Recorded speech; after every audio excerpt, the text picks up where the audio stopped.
2020년 12월 30일 수요일입니다. 오늘 하나님께서 주시는 말씀은 사도행전 9장 15절, 17절, 18절 말씀입니다. 하나님의 말씀을 함께 읽어보시겠습니다.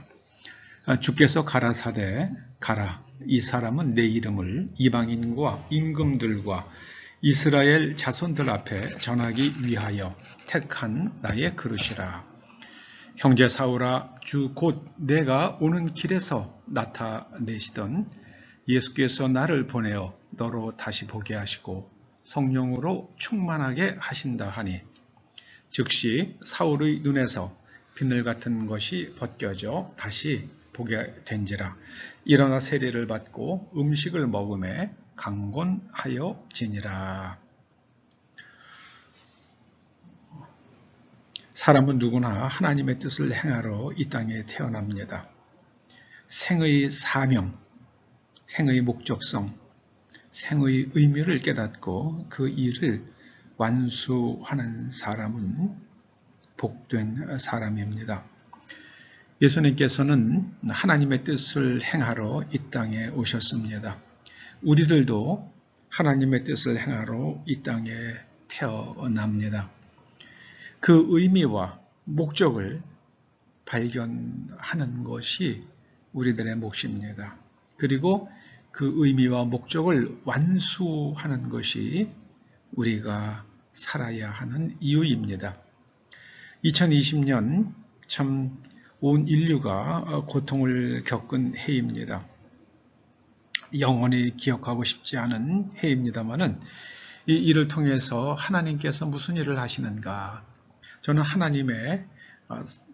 하나님의 지금 주목하시는 나라가 어느 나라인지 눈에 보입니다. 그것은 중공입니다. 하나님께서는 중공을 주목하십니다. 이제 미국에서 대통령 선거가 어떻게 결정되고 어떻게 이루어지느냐에 따라서 중국의 앞날도 엄청난 영향을 받게 될 것입니다. 최근에 대한항공 전세기가 중국 어떤 무슨 미국 대통령과 관련 대통령 선거에 사용된 어떤 표를 날랐느니 안 날랐느니 하는 그런 논란이 일어나고 있습니다.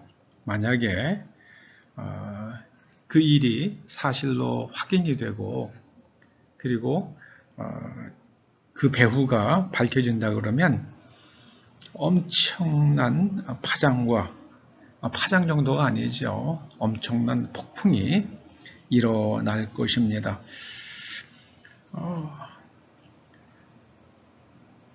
사도 바울을 향한 하나님의 뜻은 주님의 이름을 증거하는 것이었습니다.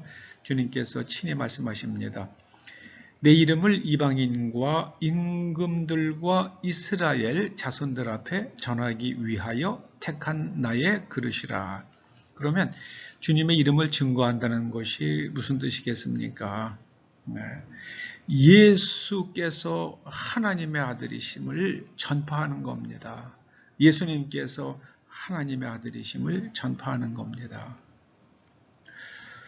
사도 바울이 다메섹으로 가던 중에 빛을 보고 앞을 못 보게 되죠. 그때 아나니아가 주님의 명령을 받고 사울에게 가서 안수합니다. 그때 사울의 눈에서 비늘 같은 것이 벗겨지면서 사울은 다시 보게 됩니다. 정말 하나님의 권능을 경험한 거죠. 그러면서 사도 바울의 머릿속에 있던 견고한 진, 곧 예수 그리스도는 신성모독하는 사람이라는 그 견고한 진이 깨어져 나갑니다.